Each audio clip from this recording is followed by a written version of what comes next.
You're listening to Open for Discussion, where, man, y'all probably shouldn't have said that. It tends to happen. Let's start the show. 750 East Music Group.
Welcome to Open for Discussion, where any and everything is on the table to be discussed. I'm your host, Albert, and as always, my favorite crew of brothers is here with me. I got my boy Cleet the Geek. Yo. My boy Diddy Rowe, a.k.a.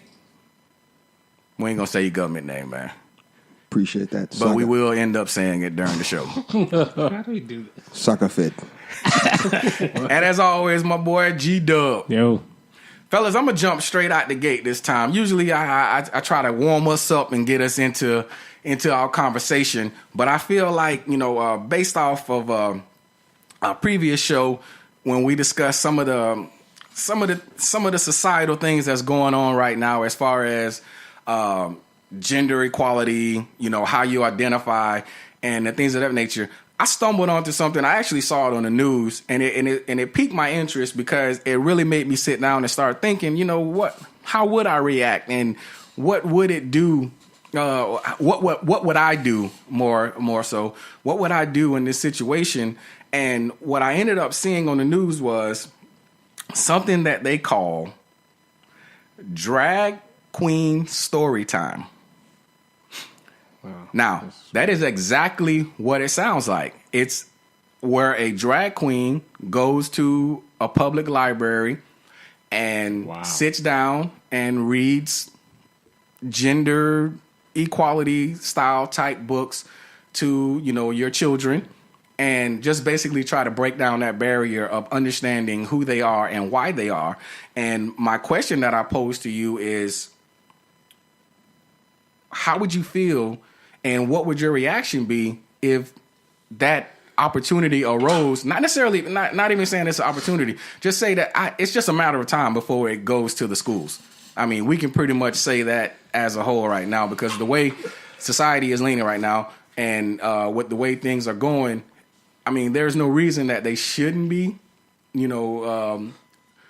forbidden to go to schools. So, just like how do you think you would react in that situation?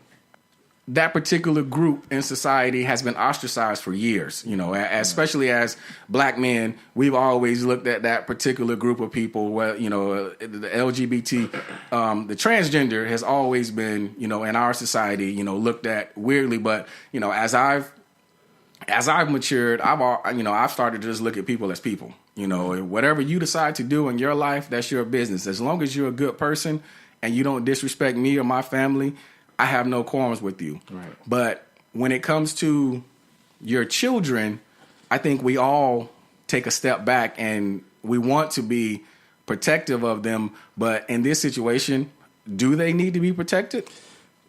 So my thoughts are, we're in a day and age where you can no longer rely on society in any regard to dictate the morals and the practices of your kids. So, like, more than ever, we have to spend the extra time or whatever it takes. We have to spend extra time, the effort, resources, whatever have you, to make sure that we're dictating, especially in the formative years, dictating what morals are developed before our kids. That way, when they get in these situations, they know how to identify and say, okay, yes, this is what's accepted in society, but this is my thoughts on it. My thoughts are already framed on it. So, I mean, like you said, it's a wave. It's coming. And it's nothing we can, you can't put your kid under a rock, or you can't, have them dislike it in such a way where now it's hate. Because you don't want, I also share your point of view where I'm looking at these individuals as humans. I don't hate them, I don't agree with their lifestyle, but I don't hate them, and with that being said, it's like, as long as you are a good person in society, you don't cause any harm to anybody, you're not causing any harm, then, I can't, I can't fault you for, I can't decide on how you choose to live your life. But what I can do is prepare my child to have his own or her own thoughts on what life is and what is acceptable and unacceptable based off of the principles that I'm raising and pushing in my household. Cool, man. I respect So that. that's where it starts at. It has to start with me and any other parent, from my perspective, of course.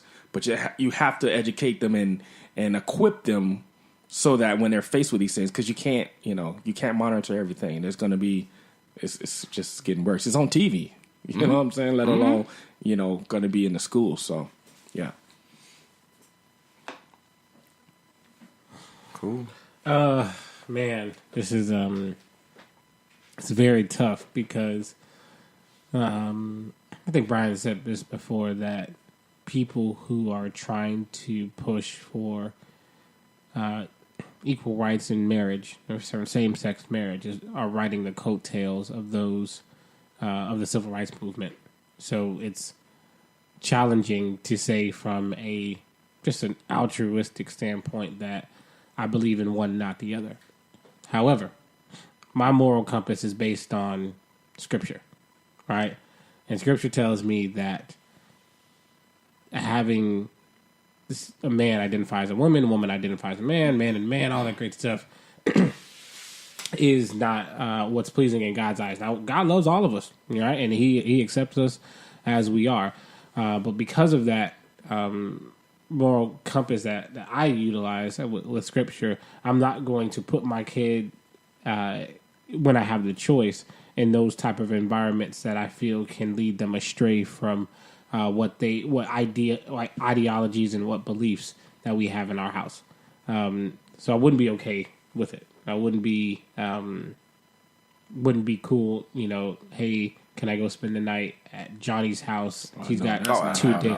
That's a different No, that's conversation. a whole different conversation. But honestly, about public schools. it's the same principle, right? Are you going to allow your child to participate in an activity, right? And with an environment of stuff that you don't agree with. So my Right. question to you would be, if that opportunity arose, would you take your child out of school that day, or would you, as Cleveland said, you'd equip them with, Understanding that, hey, there are people out here like that. understanding. Yeah, I would definitely equip them with the understanding, and I wouldn't take them out of school. I think that the exposure to what is in this world is important. Mm-hmm. My child will not live in a bubble. You will not pretend that's the that biggest thing, this is a when you really hit real life, it's like, oh my gosh, I'm shocked. No, you're gonna know. I'm gonna educate you as much. I'm gonna try to get to you first as much as I can. Right. Letting you That's know the certain goal, things. But if something else gets to you, I naturally, my son naturally, and my daughter too, they ask questions, right? Mm-hmm. So ask the questions. I'll give you an answer. You may not always understand the answer right now, but at least you will get an answer from me that for me is going to be based in Scripture and telling you this is how you identify with this. In addition, I'm going to have a conversation with the school and talk about what is or is not allowed as far as what certain people believe in, right? So we have, when we were growing up, there were Jewish holidays on the calendar where people who are of the Jewish faith did not come to school. Yom Kippur, Rosh Hashanah, stuff like that, right? So are there opportunities for people who have a certain faith to exercise certain rights because of their beliefs? So if you're going to have this, drag queen library thing, is there another drag queen story time? Is there another activity during that time that my son can participate in if I don't want him in that environment? Because I'm sure I'm not the only parent who does not want that. So there should be an alternative activity for kids, so that it's not this is required, because it's not a part of the Florida Board of Education learning system. It's not. What's the new state testing thing called? The FAFSA. No, bro, you ain't trying to apply for financial aid, are you? Hey, what is it called? Florida, I thought it was the FSA. Is it FSA? Something like that. Right. Like so whatever that new thing. You said FAFSA, bro. I did say FAFSA, dog. My bad, dog. But it's not a required. And I said the acronym and still said the wrong word. It's all right, bro. That FAFSA is important, bro. It is. January 1. Oh, man. Right in the office. But, if it's not required for them to graduate, then there's got to be some type of alternative activity. So that's what I would promote. So let me ask this before we get to B. What is the topic? Because you mentioned earlier that in that scenario they were reading about awareness of that. So they're using. I just seen that. I mean, I can't speak as an expert on this because I just saw the news story, and like I said, it piqued my interest because I feel like this is another conversation that we as a people should be having. Right. Because, like you, I'm not sure if you or Dub said it, but it's inevitable. Right, I mean, it's all around us every single day, whether we like it or not. Right. And we can't shield our children from everything, from life, basically. Right. And what they were showing on the actual special, the news special, was they were reading books about tolerance for that lifestyle. Yeah. And just saying that, Yeah, see that. Yeah. Now you're teaching my child what morals they should and shouldn't have. Exactly. And You're trying to open up their mind to something. Yeah. So I'm going to tell them that this exists, but I don't want you trying to take them down a pathway to say, hey, this exists. This is okay. You should think about this as you develop. No. So think about people who are of the Muslim faith, and if someone would come to the school to say, hey, take off your head. I'm not even sure what the proper name for the turban? Hijab. Hijab. Hijab. Yeah.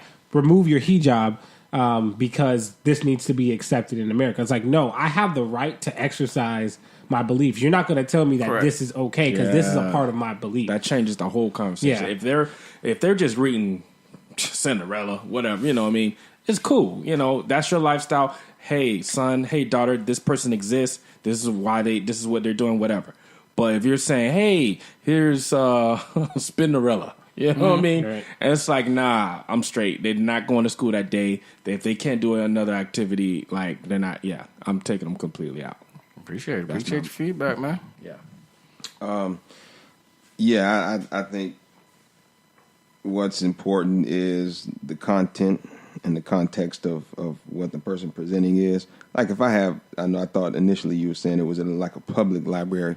Well, initially, right now they're doing public libraries. I gave the scenario of if it comes to your public school. Okay. How would you feel about it and react? Because right now it's voluntary. Parents bring their kids, and I commend them because that's what you want to do, and I know it's not for everybody. So I just wanted to present it to the group here. Just like I said, it's all about dialogue and conversation, and these are things that are going to have to be done. Yeah. So just really, I think the other guys were spot on. Again, I'll raise my kids to personify Christ, and that is to personify love. You don't cast dispersions on a person because they look differently, because they dress differently, because they act differently. You don't know their story. So if you see a person who identifies, quote unquote, as a certain way or presents themselves contrary to what we know as to be what we ground ourselves in morally, you don't shun that person. You don't talk about that person. You love that person because you don't know how they got in that ditch. They could have been given misinformation and told them that it was a choice, not a ditch. They could have been molested and got pushed, to that type of lifestyle. So what I think is most important is, in us as blacks, man, we should be we should really be the most loving, the most loving people, because we've been the butt of so much hatred. So, so I'll say that. And again, I agree with Wayne 100%. If they're promoting an agenda, if they're promoting this lifestyle as one that my kids should embrace, for themselves, I would certainly ask for an alternate. I wouldn't want my child to be a part of that because it's contrary to what we believe. Now, at the same time, they teach the Big Bang Theory in school. Evolution. And they teach evolution, exactly. So, I think it's important that, that really we have conversations with our children, because I have to get them to understand, hey, you may be challenged intellectually with certain topics that we don't believe in scripturally. And, really harp on them that because you're presented with something, be able to filter and be able to process what you're hearing through the lens of first understanding what our ultimate authority is, and secondarily, overlay it on top of that, juxtapose it on top of that, and if it lines up, cool, and if it doesn't, question it. Question it. So that's where I'm at on it. Ask questions. Yeah, it Ask helps. questions. It helps teaching your kid the root of things, taking on that whole Big Bang Theory, right? So if your kid understands that, okay, the reason why they made up this story because they don't believe, and this is why they feel like they don't believe. So you give your kid a reason why this would even be in a book, then they understand, okay, I can take that and throw it out. I don't have to get confused because I understand that, okay, I believe in God. I believe in how God created everything. And I also understand that everyone doesn't believe. And because of that, there's going to be these different things that are going to be contradictory. So every time I come across it, it doesn't make me question faith again. It's like, no, they're out there. There's a bunch of contradictions. So when you see them, let's talk about them. But just know that if you come across something that's not like, oh my gosh, someone else thinks something else. This is crazy. This is not my real. parents were wrong. Yeah. And I think one key portion, I learned this from Cleet about a year and a half ago, is not to think that your kids don't understand, right? Like, even if you are talking at an adult level about adult themes and things like that, Oh yeah, they pick up. they man. understand, Sponges, man. right? And not to like, oh, it's okay, little Johnny just thinks that whatever. No, like, all right, this is belief. In children's church where you learn about God and about Jesus, that's what we believe. Johnny and his parents, they believe something different. And that's okay that they believe something different. Yeah, but doesn't make them bad. What we're going to believe in our house is that God did this, and that's how God created the whole universe, okay? All right, great. And instead of like really trying to not be the loudest voice for them, because when you're not, that's when they start, Johnny coming in, and Johnny just adamant. He's like, no. I remember a little girl when I was in elementary school. She came around. She was so adamant. She was like, are you Jewish? I'm Jewish. Are you Jewish? I'm Jewish. Are you Jewish? I'm Jewish. I went home. I was like, Dad, am I Jewish? Right? Wow. Because she had so much conviction and belief in the fact that she was Jewish. And then my dad sat me down. I should have never asked her that question. And he made me memorize the first 5 books of the Bible. My goodness. It went just like... That was, all right, Dad, I'm sorry I asked, Dad. I'm sorry I asked. It was great, but that was his... So what was the answer? What do you think the answer was? I don't know. I'm asking. Anyway, so that was his opportunity to really lay the foundation for what my belief is and how to get me to understand, because we didn't have children's church back in the day, so we would just sit in church doing nothing. Was the pew. Right. Just sit down and be quiet. Yeah, sit your behind down, and if you don't, you're going to either get pinched, popped, or punched. Albert Preacher. Well, literally. Now that's alliteration. But that's the thing. So being able to talk to them so that they can speak with conviction on what their beliefs are, and not be just swayed by what somebody else tells them is the truth. Yeah. Yeah, man. I'm definitely on board with everyone's response. I guess I'm not gonna say that I'm all for it or anything like that, but I'm definitely in the category of taking on the the Christ-like of love, and respecting everybody for who they are and where they are and this stage in their life. I can't say that I'll keep my kids home, but now I guess it's different. If I didn't have a forewarning, I think I would respond in a negative way. Yeah. But as long as you give me forewarning, that gives me an opportunity to sit my kids down Prep 'em, and explain to them that, hey, this is a lifestyle that these people, this particular group of people they're going to live their life like that. Now they can be, I would explain it in a kid way, in a way to where it's not as deep, and where they're going to be questioning, why is this man dressed like a woman, or why is this woman, doing this? And I would feel the need to explain to them, because like I said, they're going to encounter this in life. So I feel like keeping your child home is a disservice to that child's ability to mature. So as long as I have forewarning, I feel like I can explain to my children, and I'm speaking about my children only. I think that I can explain enough to my child to where she has a full understanding, or they have a full understanding of what's taking place and why it's taking place, because I think that's one of the key factors that we have to explain. I think we as parents need to explain why this is taking place, because and I think it will go all the way. There would be a quick lesson into us as Black people, what we went through and what things we're fighting for. So why it's necessary for you maybe not to join in the fight, but understand the fight and the plight of that particular group of people and what they're trying to achieve in their life. And like I said, as far as what everyone was saying is, teaching the root, what we teach in our household, making sure that they have that understanding. I think that's key in this particular situation. So Yeah. Last thing I'll say on it is, I think that is spot on. I mean, like I said, it's just opening these podcasts have really opened me up to look at things from a different perspective. Because I mentioned earlier that I would make them stay home, but now it caused me to be reflective as we're talking. And you guys had experiences of being in church growing up. I didn't have that experience. Well, some of us did. And I was looking. I'm like, so how do I find myself to become a believer in Christ?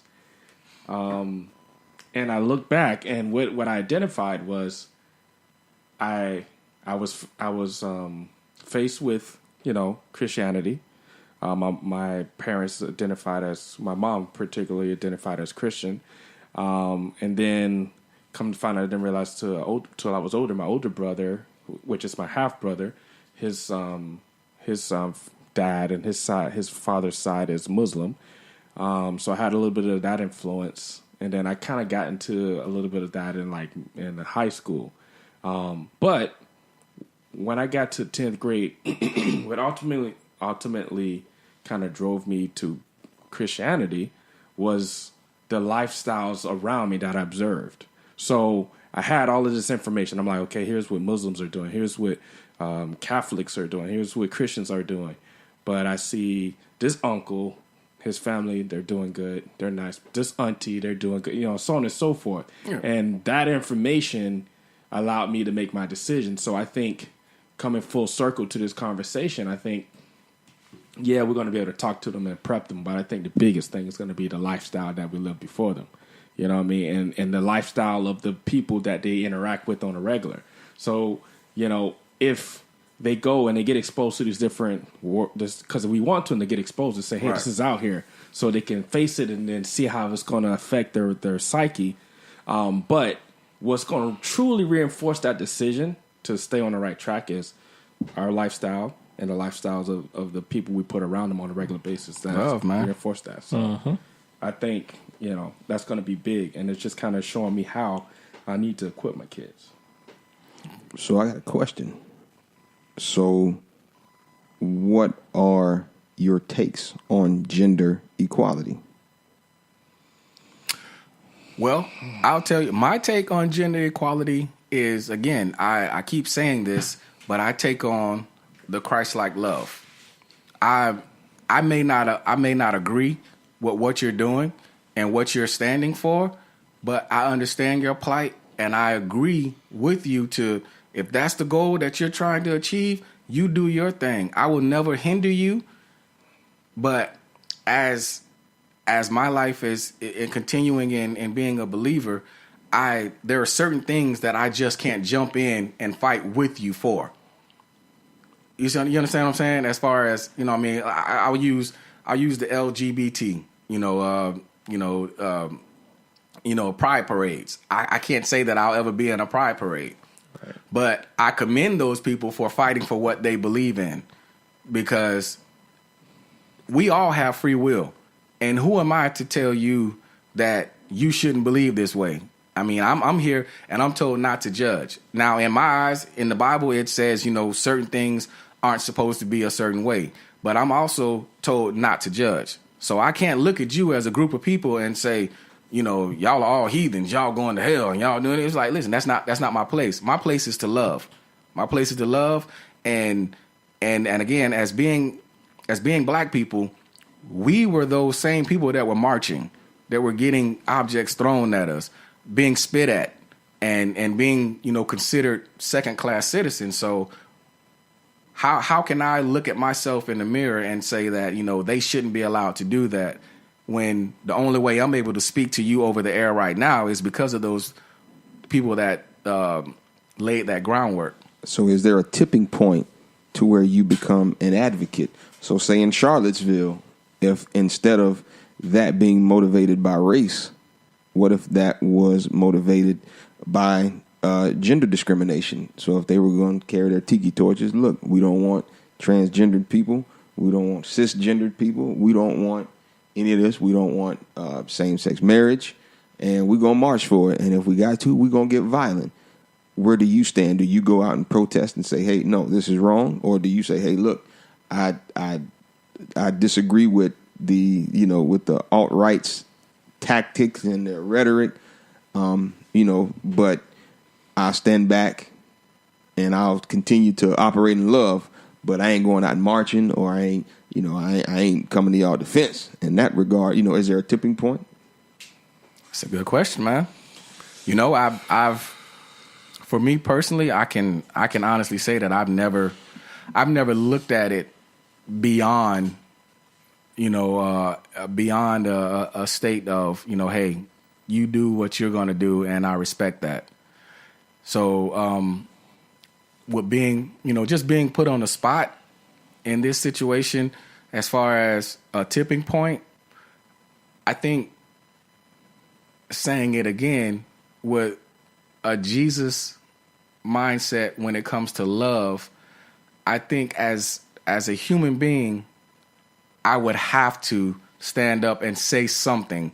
I don't know if that determines me marching with that group, because I just said that you'll probably never see me at a pride parade.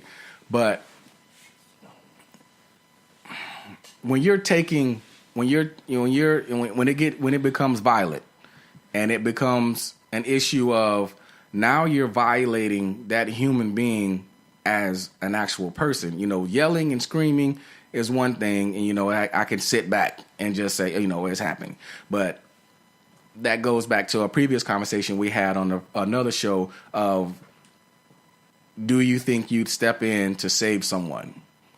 So if I saw violence happening to an LGBT community, I feel like I would stand up and advocate for them, because overall, they're still God's children.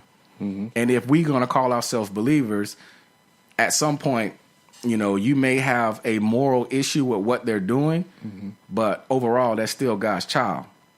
So that's my stance on that. I think for me, and with most people, you're not really faced with the tipping point until it becomes personal.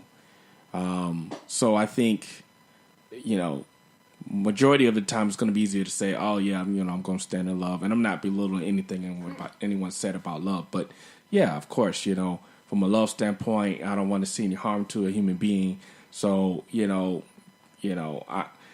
listen, if you ain't hurting me, if you ain't against me, I got no problem with you, right? But, would I go out and march if it's happening somewhere like in San Francisco or something? No, I wouldn't. But if it's a coworker of mine, right? Somebody in my community I interacted with and they were a victim of this, then it becomes personal to me. And just being honest, that's when I get involved. I'm like, yo, I know somebody that experienced this. And I think that's where that love comes into play. I think there's a difference when there's a love from a distance and then there's when it hits home for you. And I think at that point, it doesn't matter, Exactly. It don't matter what it is. It could be anything, right? Yeah. But because you personally have an interaction with a person, you got to know, like Wayne always talks about, it's like an experience. You have an experience that's different from a generalization. So because of my experience with someone from this community, no matter what the community is, I'm going to step up and say something because I have personal investment in it. So I think that's what changes it for me, personal investment. It's like, oh, that's the tipping point. Yo, I don't care what they into. You're not going to mess with, because now it's my tribe now, Right. Even though we don't believe the same thing. We had an experience together and it was mutual that we respect each other. And because of my respect for you, I'm going to support you, or respect for somebody from that community. Go ahead, man. I know you built up right now. All right. So Right. we know that we know it doesn't work. We know that you come to a group of people who are doing something that you don't believe in and say, hey, you need to stop doing this because it's wrong. Doesn't work. Right? Just never works. This is going to get a bit deep and spiritual, but in Scripture, we talked about it, recently. Spirit of the Lord is upon me because he anointed me to give good news to the poor, preach deliverance to the captive, set free those that are lost, right? Luke 4:18. So with that being said, how do you operate? You operate spirit of love, like people said. All right. You don't go to a group of people and say, hey, I don't believe in what you're doing. Because that's what messes up Christians a lot. Why people hate Christians. Like, bro, I didn't even ask you. Right. Like, Just screaming at me. Just leave me alone. You're living in sin. Right. Okay, I get it. And nowhere in no place do you see Jesus going to a group of people and that are just sinning and be like, you're sinning. Get come to condemn the world. Right. He didn't come to condemn the world, all right? So he came to give a message of deliverance. Hey, look, you guys want to live a better life? This is what you need to do. Hey, Jesus, I got a question about this. Okay, cool. You need to stop doing that. Got it? Great, right? So that's the same mindset I think that we have to have. Am I going to go and support a Pride Month? No. I got no business going there. What am I going to support, right? I'm not going to support a lifestyle that goes against my beliefs. However, if I'm in an opportunity and like Cleet said, I have a personal relationship with someone, I'm going to be talking about how great life is. I'm going to be talking about, their life and what they care about. At some point in time, there's going to be an opportunity there to talk about what I believe and why I believe it. And I will have no problem at that point sharing this is what I believe. Because up until that point, what that person would have seen is my love for them. I don't have to say I'm required to love you. No, you're going to see Right. you're going to see Christ in me because I'm going to show you love. You're not even going to know, right? Unless you really just investigate me online or whatever, you're not going to have no clue that I don't agree with that lifestyle because that's not what God called me to do. He didn't tell me to go out and just like bash everyone who didn't believe what I believe.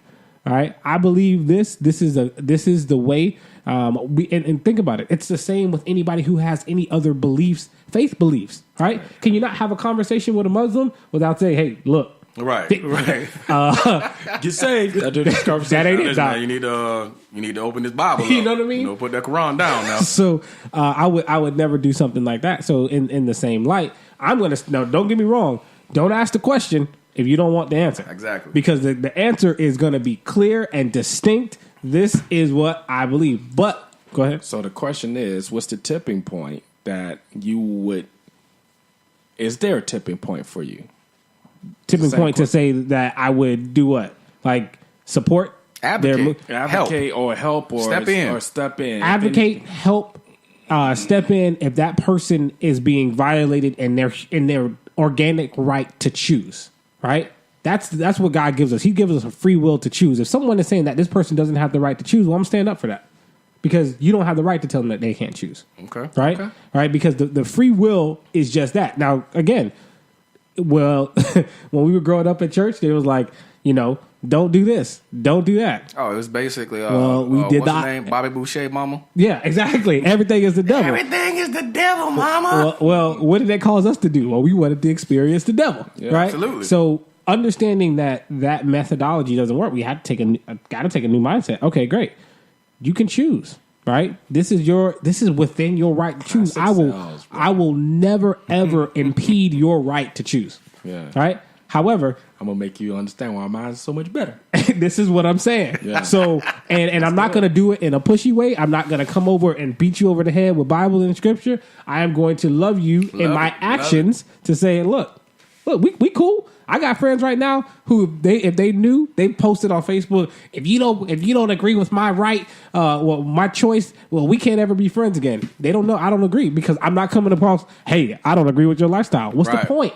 What is the point? It's pointless. That is division, right? We are not trying to cause division. We want God's family to be bigger. So it's like, all right, cool. You post that. I'm not going to say nothing. Then you come and ask me a question. Because at some point in time, invariably, there's going to be a challenge that you face that you're going to need wisdom on. And if I'm that person that you come to, my job is to say, hey, look, this is how you solve this situation. And then you're going to want to go deeper. And then, okay, now we can have this conversation. Cool. Yeah, cool. this gonna be a topic for another day, but it's a conversation about being radical and having the wrong definition of what radical is for a Christian. Yeah. Yeah, radical is not being Divisive. Yeah, Radical is just being stupid. acting in more love. Yeah. But What's your tipping point, B?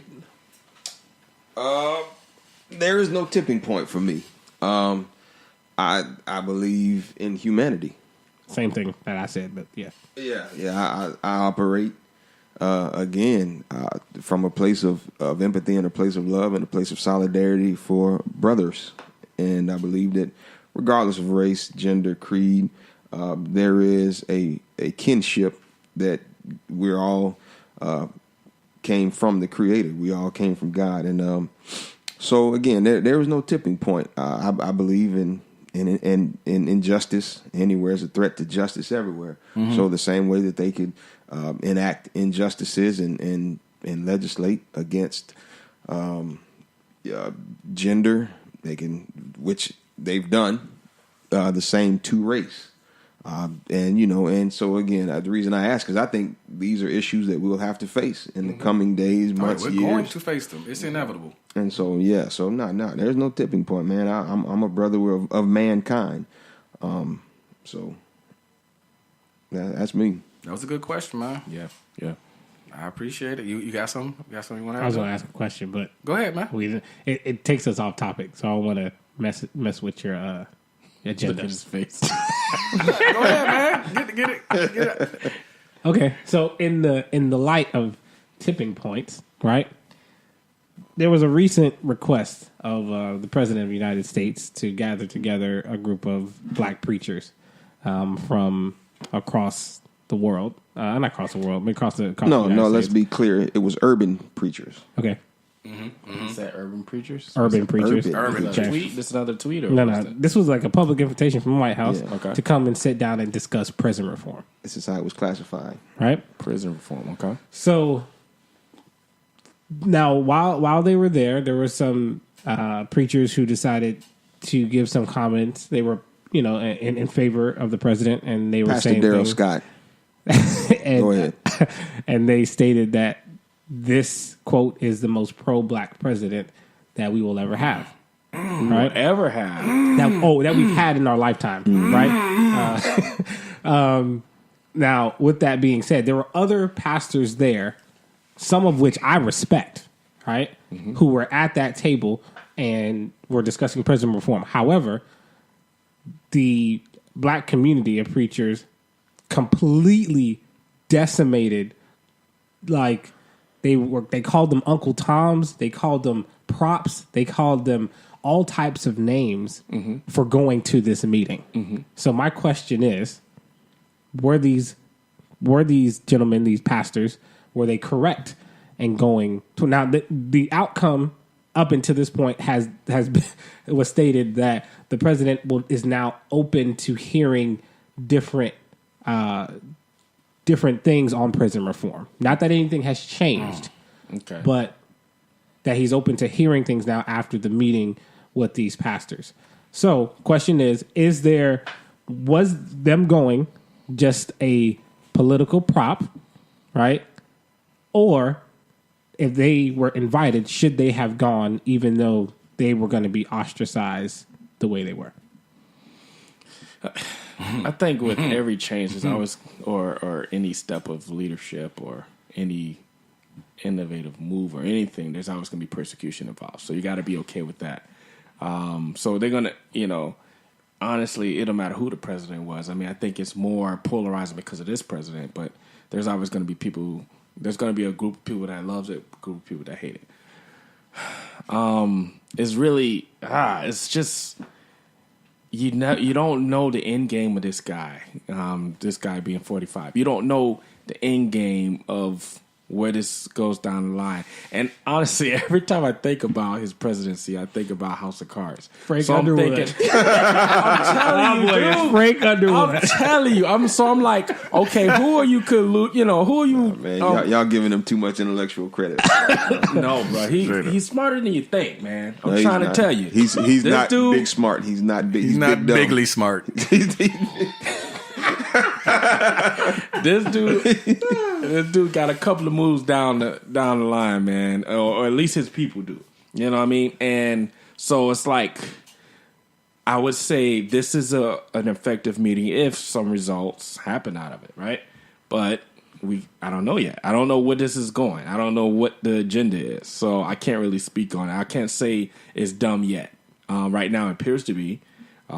Because everything looks like he's doing is all only to, to benefit his end agenda himself. So when you look at it from that lens, it's like, no, this is stupid. Why would you do that? But if he's, I'm thinking of Frank Underwood. Okay, look, I'm going to go ahead and do some reform so that I can, get this group or something. Yeah. So, I got to see how this plays out. So, okay, yeah, this result worked out just for that. Is that thing that he did it for, is it that bad? Can we live with it? Okay, maybe you wanted votes in this this state or whatever. Okay, that works. That's fine. If you wanted votes, but you benefited our people, I'll take it. So I got to let it play out before I could fully judge it. Okay. I reserve judgment, man, because it's I don't know. I look at it. It's kind of like, I'll give you a scenario of, you have a scenario where a friend of yours, say it's just a friend, he's an associate of yours, and that associate only knows you by phone.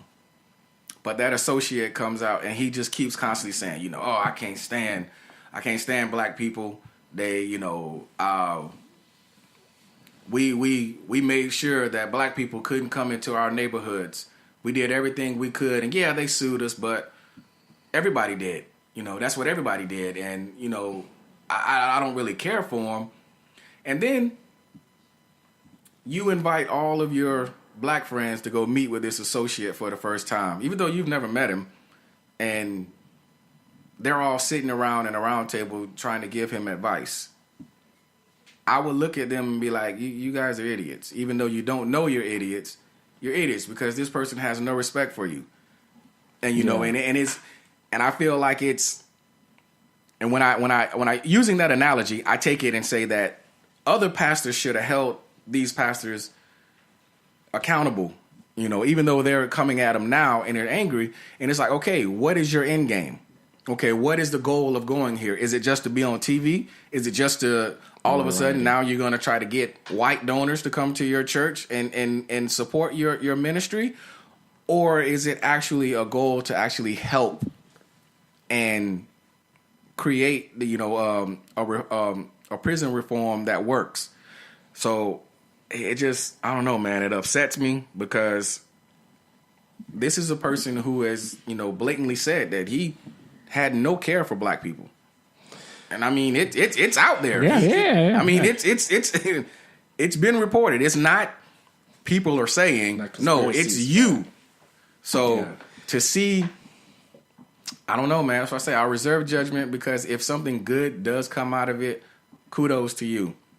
But to me, all I've seen is a lot of yapping and the ability to now I have something on you and I can talk trash about you because you were begging. You know, like he'll have people come in that's working for him and they're really trying to do good work, but then he'll turn it around and flip it and say, "Oh, you were begging for for us to give you money and stuff like that." So it's like you gotta I don't know, pick your poison, man. So I know Brandon, golly, it's getting late. I know B want to go. Here's one caveat, and this is the spiritual side of it. That we always have to take into account. There's the natural aspect of what we do, and then there's God's changing and working things that was intended initially for our harm or our shame, and that thing being flipped around. So that's one of the aspects that's kind of like the outlier. It's like, yeah, this could look really bad up front, and his intentions can be, selfish, with hatred or all of that stuff filled in it. But then we do serve a God that has control of all of that, so that thing can be flipped. So it's like I said, that's another point that just drives home. Like I gotta kind of let it play out. I appreciate your optimism. Hey man, well, it's in God, so it ain't in him in any way. It's in hey, man, I appreciate it. It looked like foolishness to us, and then it's like, oh, he thought he had him, and look how this thing turned out on him. You know what I mean? And that's a biblical story with dude trying to get it was a guy in the Bible. He was trying to get Buddy to get Jacob and Laban. Yeah, but he was trying to get him to get impaled on a what is the thing called? Basically, it was a guy. It's a story in the Bible where a dude was trying to find some stuff that this guy was doing wrong, and the things that he was trying to get him pinned on ended up. Yeah, he ended up impaled himself. Yeah. Mordecai and Haman, yeah. Haman and Mordecai, something like that. Yeah, Esther. You yeah. So I was like, Haman and Mordecai. Yeah. I just know the stories now. I had nothing at all. Every story in there. I thought you were talking about a movie, man. I was like, he done messed up. I was messing with you, man. But yeah, that's the exact concept right there. You trying to get him in. You try. Oh yeah, I'm gonna make a fool out. Look at this. Let me make a fool out. That's what I see, man. Fool. So hopefully that happens. Yeah. Me, I think, anytime you go to a table with a leader, that invitation as well as the acceptance or declination of that invitation doesn't go without thought. Mm-hmm. And so my first thing is if I'm invited to the White House, I want to know what the topic of the meeting is going to be, and I want to know, give me an itinerary. What's the goal? Are we here to inform you about what's going on because you're ignorant of it? You just don't know what's going on. Do you want to hear how, the current PRISM system in its current format is affecting the community or your specific location or city or area? What exactly is the reason for this meeting? And I think, to me, that's still unclear. They were talking about prison reform. Well, what about it? Is the president currently soliciting some advice or some information about what's wrong with it, what's good with it, what's bad with it? What was the meeting about? So we don't know that yet. I don't know if they disclosed it. And so from there, I go to, because of this president's bigoted history, my next question is, can this be done in private? Does it have to be publicized? And if it can be done in private, that'll show me a lot about who he is and the agenda behind this meeting. Because if it can't be done in private, your heart really isn't in it. This is for sheer aesthetics. Mm-hmm. You literally want this to be public, and so that way this can be. I guarantee there's a picture. Oh yeah. I mean, there were dozens of pictures taken. So that's my thing. Next, so again, can this be done in private? That's what I asked: is will this be public or will this be private? If it, and if it's public, hey, can we make it private? And then I need a response from the White House. Say, no, we want this to be public. I can see it. I can see it. This is more visual. This is more aesthetic than it is substantive. So that's another way that I look at it. And what's your take on the other pastors calling them out and calling them, what is he calling them? Basically, they called them Uncle Toms. Toms, coons, sellouts, stuff like that. I mean, those terms get thrown out a lot. Again, man, for me, I really don't think that's appropriate. But again, everybody's entitled to their own opinion and their definition of Uncle Tom, sellout. Again, that's however they choose to assign it. I do believe that again, that some pastors went with the genuine desire and a very sincere and contrite desire to affect change. And whether or not they were able to do that, unfortunately, I don't know. I just haven't heard a lot about the meeting to see what became of it. What did y'all talk about? Right. What was the purpose? And that's what I really don't know. Now, as far as I did kind of look at Daryl Scott, because his comment was certainly, just kind of shocking to say the least. So, I looked and read a couple articles, looked at his Twitter feed, and I looked at how his response has been since then. And I would say it's been less than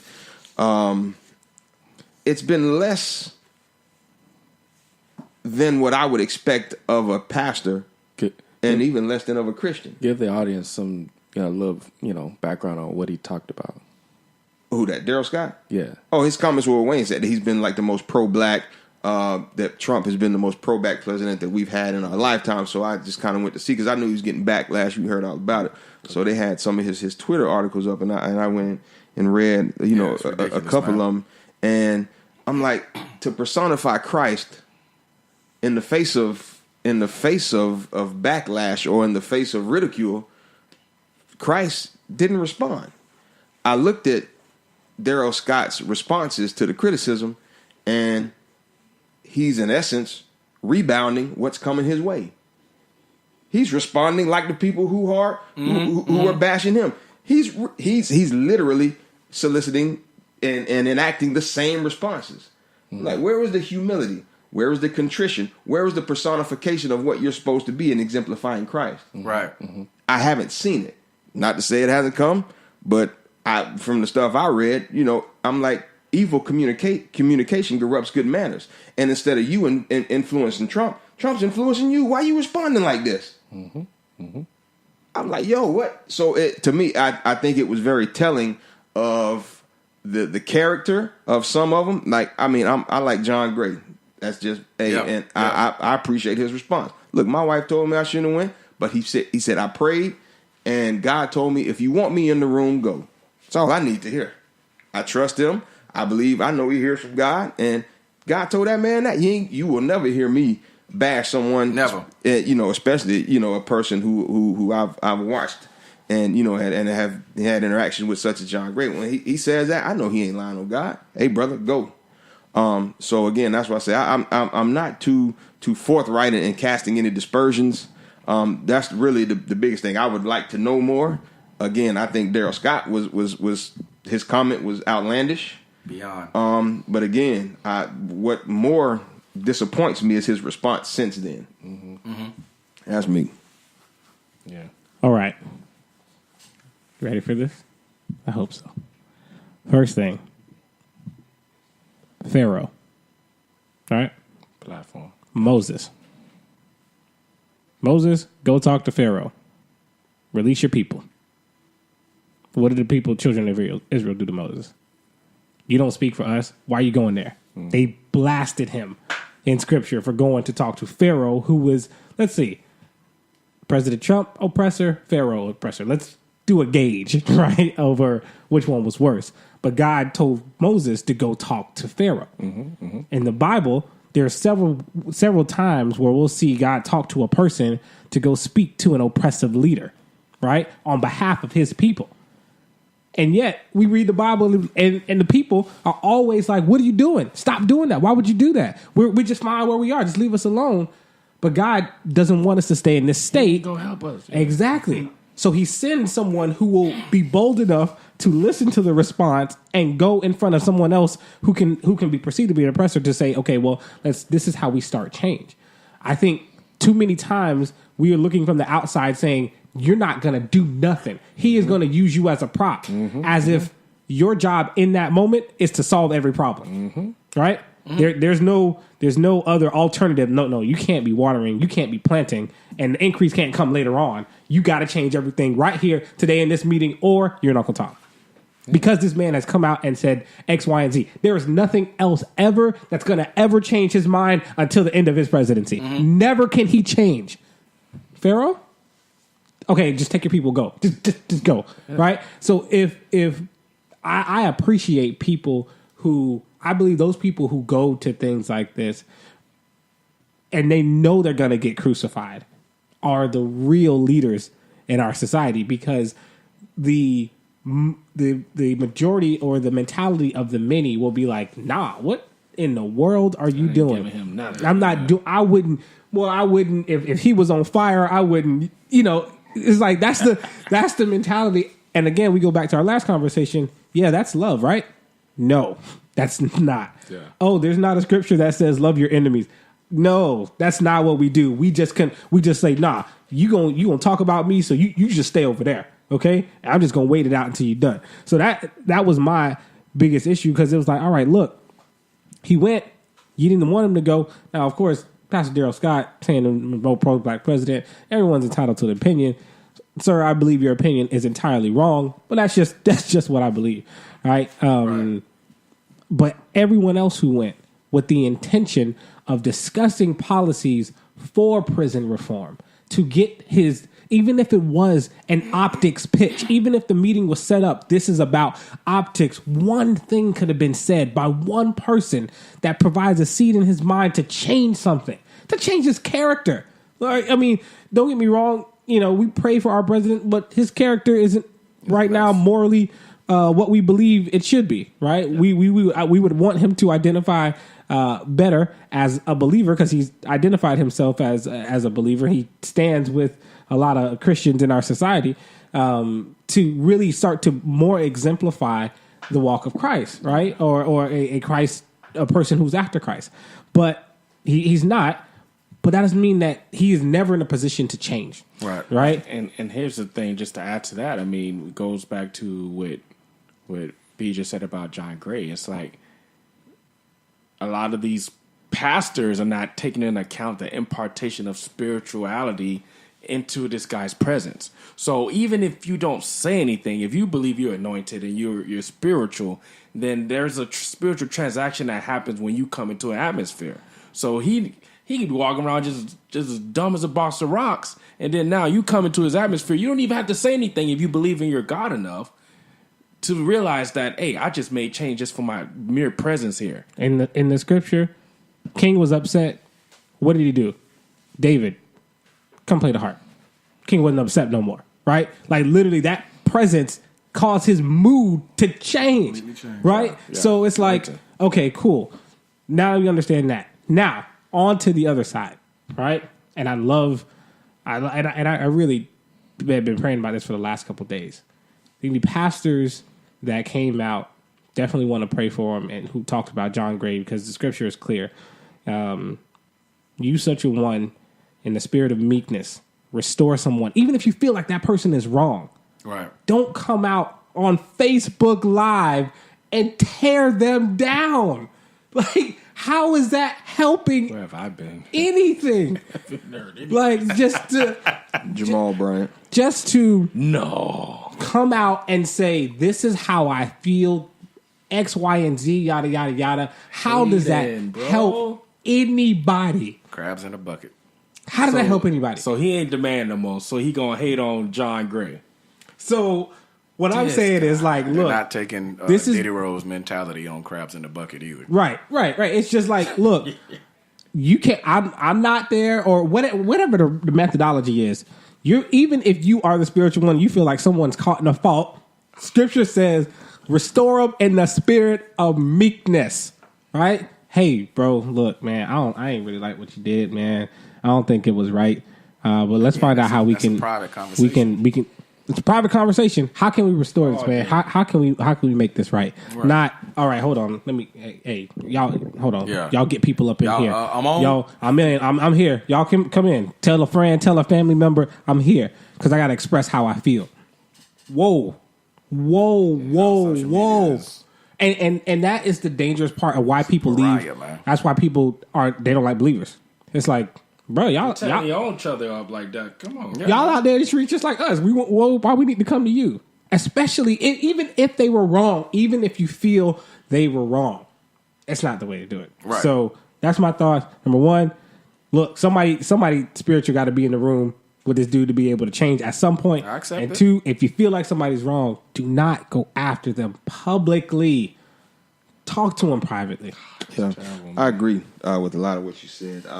Spiritual component cannot be it really cannot be undervalued. But just one thing, a couple things I want to clearly delineate in the story of Moses. Remember, God sent Moses Yep. to Pharaoh. Pharaoh didn't send for Moses. Trump sent for these brothers. So that's why I appreciate what John Gray said. Like, I prayed before I made a decision, and not saying the other pastors didn't. So, and God even told Moses, "Hey, I'm gonna harden his heart. So when you get there, no matter what you say, he ain't gonna let them people go. I'm gonna have to show him my might." So Moses knew going in that it was gonna be Fight. Yeah, it was gonna be some fight. Pharaoh's heart was gonna be hardened. So,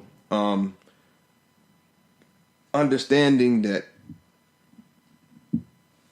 great impact. I mean, it's not like we don't know we didn't know who Trump was, and it's not like these pastors didn't take that into consideration. I believe they all did, but I think those who had pure motives expressed that after the fact. Yeah. Hey, look, this is why I went. I have no problem doing. I will face backlash, but again, a true leader doesn't lead by consensus. That's right. That's right.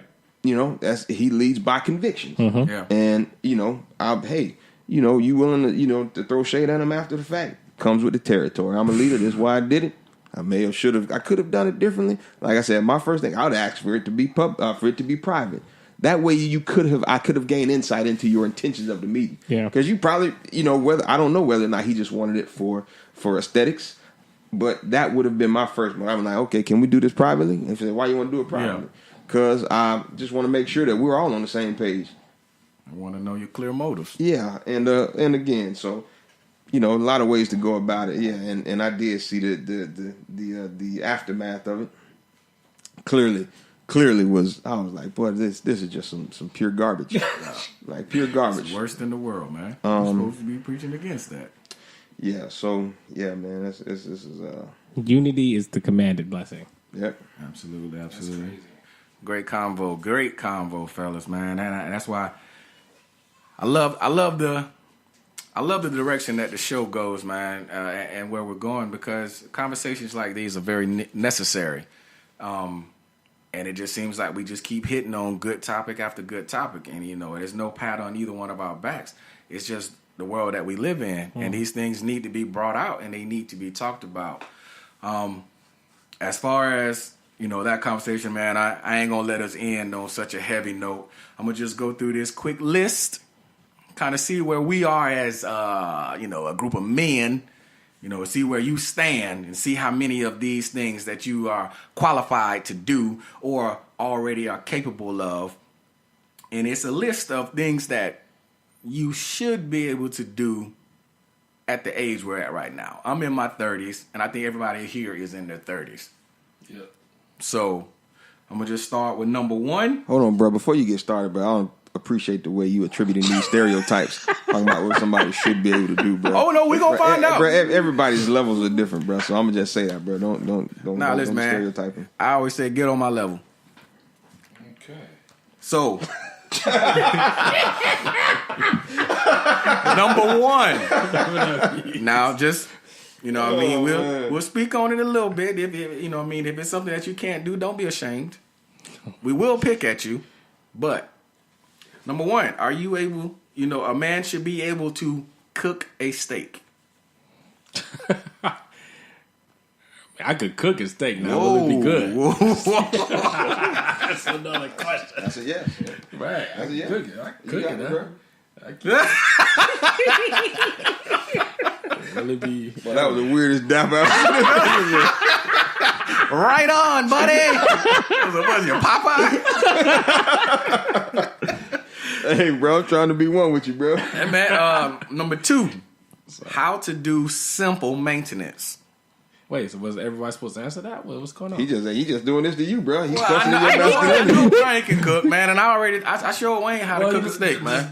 Do y'all know? I'm with you, please. Yeah, I'll answer the question. Move on. What? Hey, man, Is that for me or what? it was pretty much for you. Just you. Do you guys know how to do simple maintenance? Simple maintenance is not just replacing a light bulb, but like say the toilet stopper is broken. Would you know how to repair that? Yes. Yes. And Bro, I'm calling it. I'm calling it. I know how to do it. Was it 2 truths and a lie?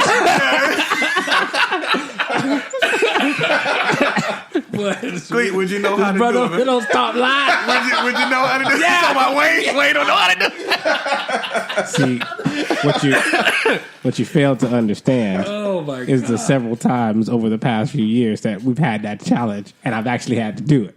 So Okay, man. Okay, you know how to do simple repairs on your car? I changed oil before, yeah.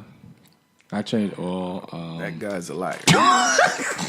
Did you change the oil or did you put I 5 changed quarts oil in the before. I changed oil? oil before. So you took the I plug changed from oil underneath? before. I've replaced tires. I've I bet Mark Zuckerberg never changed those. what else have I done? Did I replace my light bulb before? You know how to change a spark plug, dog? Nah, I don't know that. I don't know how to do that. And I didn't do that. Nah, yeah, that's it. That's it. Okay, man, that's respectable. That's respectable, man. Number 3. Why he just asking you? I did because everybody else said it good, man. bro, I'm quiet. Bro. That was for everybody. You know how to lift the motor out, man? I bet his nose. It's all say clean. Number 3. Incredible, man. Do you know how a man should know how to write a good resume and a cover letter? That's easy. Done. Geek. I'm gonna go ahead and tell y'all straight up no. No, my wife wrote all of my resumes. I write resumes and cover letters for other people. So Yeah, you in know, Brian? Yeah, I can write a resume cover letter. Nah, dog, I don't even know where to start. This guy. Straight up, I'd be like, what? Work experience, I was like, job. just follow the template, bro. They got templates. Nah, I ain't got time for that. My wife does a great job. And I'd be like, babe, you know you're better than it. Number 4, be a generous tipper. Y'all good tippers, man? 20% minimum. I have a. I guess I don't really know my percentage, man. If it's, I look at it as if it's. Bro, you giving a long explanation. That means no. I do. This service is terrible. I have a method, man. If it's under $50, if it's $50 and under, I always do $10 no matter where I'm at. I always give $10. Now above that, I generally do 20%. So I don't even know if the percentage is right because it could be a $20 meal and I'll still give $10. That's just my standard of, if your service is okay, it's $10 regardless. But as it goes over $50, then it goes to 20% and beyond. So, Gotcha. Nah, my rules, I don't go lower than 15. It depends on the service. There you go. You get basic 15 if you were trash. Even if you're trash, you're going to at least get 15. Yeah, other than that. I deal with the same thing. My wife, she'll be like, "Oh, the service wasn't good," and I'll be like, "I still left $10." Yeah. And that's just the way it is. And I don't know. Because I know they got to work for a living, so I'm not going to give them nothing. I won't ever give them nothing, but you definitely ain't going to get that 20, 22, 24% for sure. B?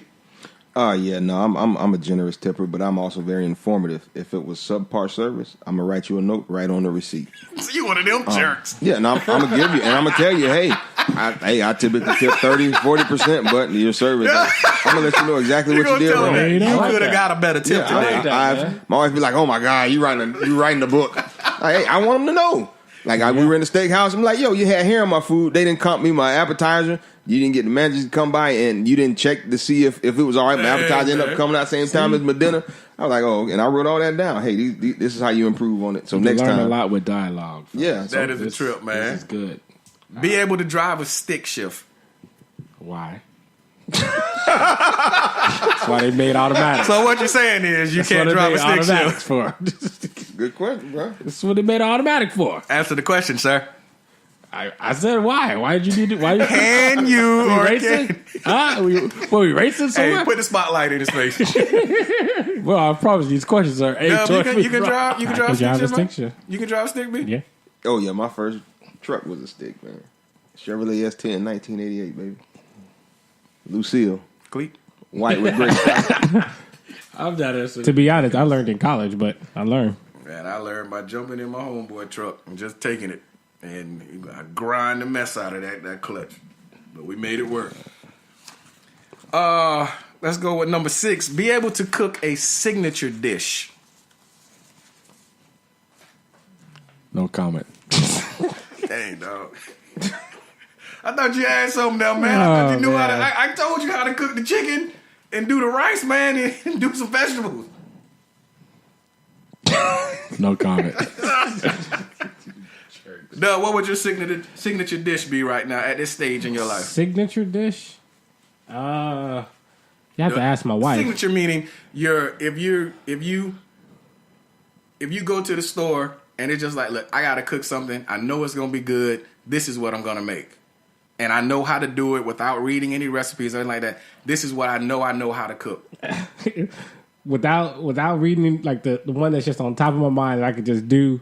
It's like boom. It's either gonna be one or two things. I can do steak pretty well like that. Get it to medium well to where I need it to. And the other one is French toast. Those two I would be respect my French toast, man. Yeah, go-tos. French toast ain't easy, man. Nah, it's not, man. Doug, Diderot, what you got, man? My signature dish would be barbecue.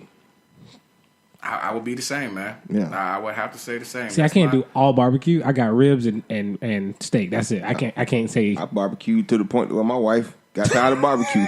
I wake up into my barbecued eggs, sausage, like do Barbecue, pancakes, everything on the Listen, man, I'm gonna tell y'all one of my biggest obsessions, and it's a huge problem for me, is when I barbecue and the coal's still going. And You got to put some on there, baby. Dog, I put cabbage on the grill. Absolutely. Hey, these coals is good. No, what's it? No, you just be looking at it. I be like, baby, these coals still burning real good. The flame, you got the little thermometer on there. On mine, it says warm, ideal, and hot. So I'm like, man, that thing's still sitting in ideal, man. Ooh, yeah. I'll have to. We got some lunch meat. They're like, I put this lunch meat in there. No, I put anything on the grill. Yeah, man. We're gonna go to number 8. Number 7. My bad. A man should be able to be okay in solitude, meaning you're okay by yourself. I vibe. And I love reading. So, best time of life. And we got wife and kids. I'm married. I love being with my wife. No, I love it too, but looking for every opportunity. Y'all going? She's probably peeking in the office right now, trying to see if we can get done. I love her, and she's so great. I want every moment to be with her. And get out of here. I love quietness. I'm saying it quietly. Number 8, man, know how to play chess. Yes, great game. That's a great negative for me. Yeah, I'll second you on that. Great negative. Yeah, nope, no chess. You know, I don't know how to play chess, man. I've been solicited to, hey, you should play chess. I don't want to. No, it's a game it was always too long for me as a kid, man. Yeah, man. I like checkers. And I like we checkers. play It's quick. spades all the time, so it's like, nah, Boy, I got you're time. black. We're talking about a game of the mind. And, we play spades. That's a game of the mind, bro. But good spades players, you better know strategy. Bruh. See that? Yeah, he don't know nothing about spades. No. I'm surprised you don't play spades. What? I'm I'm a champion. You gotta say it like that. man. Number 9, man, play at least 3 chords on a guitar. That's a big negative for me as well. We got 2 musicians over here. Can either one of y'all play the guitar? No, I can't play now chord on a good time. I tried it for a week. I can probably play 3. I know for sure I could play 2, but I could maybe play 3. Man, we're failing. Are we? I don't need a guitar in my life. Yeah, bro. I can play more than 3 chords on the piano though. So. Failing on this list here. Number 10, say no to bogus credit card offers. Now this is something I struggled with in college. I will say that. You saying a man should be able to say no to bogus credit card offers? Yeah, you should be able to say like you're in Sears and it's something that you want, and then or even Walmart or Target or whatever, and you get to the sales counter, and then the first thing they say is sign up for a card today, and you can get 15% off? Yeah, you get 15% off. Nope. Yeah. Heck Nope. no. Bye bye. I'm man. 15%, that's nothing. Ever since Depending on what you buy. it listen, could be- man, you ruin your credit in college. So it's like it's a time for you to start realizing that credit cards I had a Radio Shack are credit card in ridiculous. college. Man, Why? anything that came with a free hat and a free shirt. Because it was like I had an employee discount and I got the credit card discount. So Yeah, it was dumb. Radio Shack is like the worst place. I to brought have like credit. I brought like resistors. I brought like a boombox. Some wire. Radio Shack, Radio Shack was Best Buy back in the day. It was the Best Buy. It was like all the little. No, In the service, 80s, yeah. service merchandise was. I still don't was the best understand part. service merchandise. Oh, yeah. Service What you merchandise, know about boy. that? I had stuff on layaway. I'm still on layaway. It's still on that way right now. It closed. I guess you're not coming to get it. They got that money. Boy. Number 11 here says have the ability. Well, we don't have to worry about this anymore. But Wayne had his testimony. Is have the ability to ask a girl who is way out of your league on a date. Have no fear, basically, None. when it comes to the opposite sex. No, why you isolate Wayne in this, man? Because everybody knows my story. He was out of his league. Way out of my league. So what's the I question? ain't saying you self-deprecating, but all right. No. It What's wasn't the self-deprecation. It was what it was. Yeah, we And moving. you didn't believe what God said about you? I did believe. Don't tell me we're moving on. Tell me the question. It says have the ability to ask a girl who's way out of your league on a date. Meaning having confidence in yourself and no fear when approaching a woman that you feel is, Never had that. Yeah, I mean, I never lack confidence. So All I right, never, man, hook me up. Oh, so you saying y'all conceited? Y'all didn't have humility, Christians? not at all. No. Wow. Hey, God bless y'all. I'm just being real about it, man. I was Me too. I'm just saying God bless y'all. You saying you could go and talk to any girl? Yeah. Oh no, I said I couldn't. I didn't have. Say that loud for the audience. Shut this show down. Go ahead. I don't think they hurt you. Nah, man. Mr. Love. Let me show some love. Let me read to my children. This guy, wow. Now you know his true heart. Hey, go ahead, 45. Dog, cut his mic off. Cut his mic off. Oh my gosh, that's good. 12, man. No, a man should know how to tie a Windsor knot. Yes. I know how to tie a tie. I don't know what it's called. You probably know how to tie a Windsor. Anybody know how to tie a bow tie? I do not know how to tie a bow tie. I almost said something I that gotta was get, I gotta inappropriate. I think But Brandon know how to tie. Yeah, Brandon knows how to tie a bow tie. yeah. You know how to tie a bow tie, though? Okay. All right. Take that as a no. Yeah, I'm gonna Do say you know how to tie a bow tie, man? Do I look like I know how to tie a bow tie? Appropriate. I'm saying Know how to fillet a fish. no. Bro, you know how to fillet a fish. Like It a number ain't 9, bro. I knew he was trying to do that. That's it, bro. Number 9, bro. Oh man. You know how to fillet a fish. Now you don't know how to fillet a fish for real, man? Where Now you came bro? from Miami, dog. I question everything about you. You in the city, bro. You from the city. Bruh. What does that mean? I'm from the city. There's lakes in ocean all around Miami, man. Find a lake in Liberty City. Please. Please find one for me, boy. Find any kind of You one. know how to fillet a fish, man? I know how to get a knife and try to cut it, but I'm not very good at it. I'm not skilled at all. I know what the practice is, and I've done it before, but I'm not good. Know how to fillet a fish. I mean, I learned that as a jit, man. We always went fishing though, so that, I mean that's just how I was raised. So we were raised around the Sebastian Inlet all the time, and you know it was me and my mom, so I had to clean the fish. And that's how I went. They had good fishing in the Wabasso Inlet. Oh man. Nah, but it's about the same as the Oak Hill Inlet. They basically one and the same, dog. One flashing light in the whole city, and one corner store. Wow. Like I said, you from the city for real. Ain't no none of that. Do you know how to make a proper reservation What do you mean a proper reservation? at a restaurant? Do you know how to make a reservation? Man. Or do you just call and say, I went to college. hey, listen, man, you'll be amazed at how many people just call and be like, y'all got any tables open? And they'll be like, yeah. Oh, okay, well, we'll be there at 6. Okay, how many people? I'm not sure. I mean, it's bad, man. Yeah, no, I'm good with that. Navigate your way in unfamiliar places. Meaning, do you know how to get around and find your way even though you don't know where you are? Google Maps. That's a yes. Good job. Yeah. That's being resourceful. Yeah. Now, what if you don't have any what's your name? No service. Download the offline map. I already Nah, have it technology downloaded. that's what's wrong with y'all legit bugs, man. Is that You don't know how to navigate by the stars, man? Absolutely not. Bro, who you think is Moana?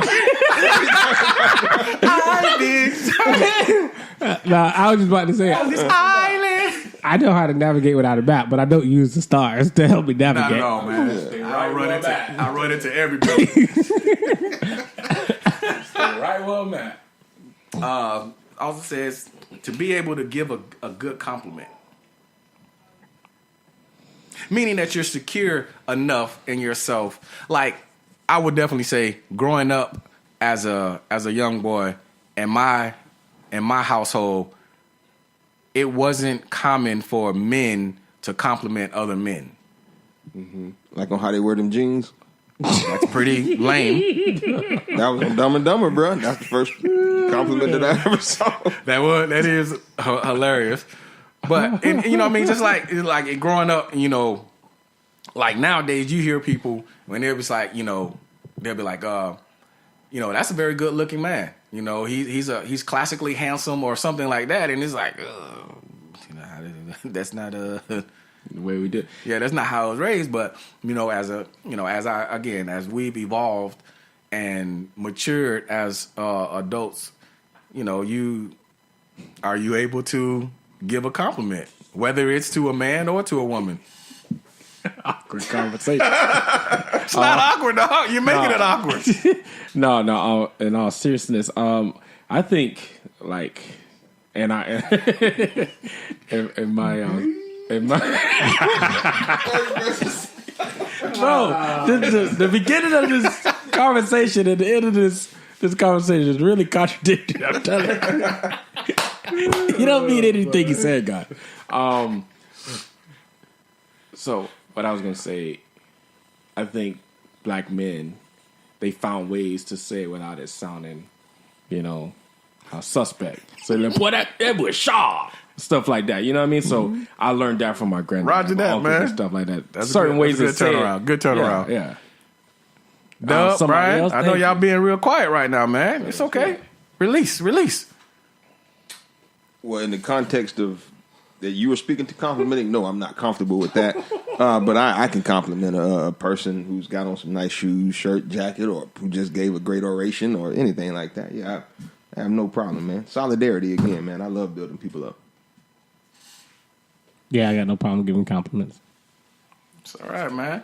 And lastly, man, just be able to tell a great story. Are you able to hold court and give something that's either entertaining, educational, or all of the above?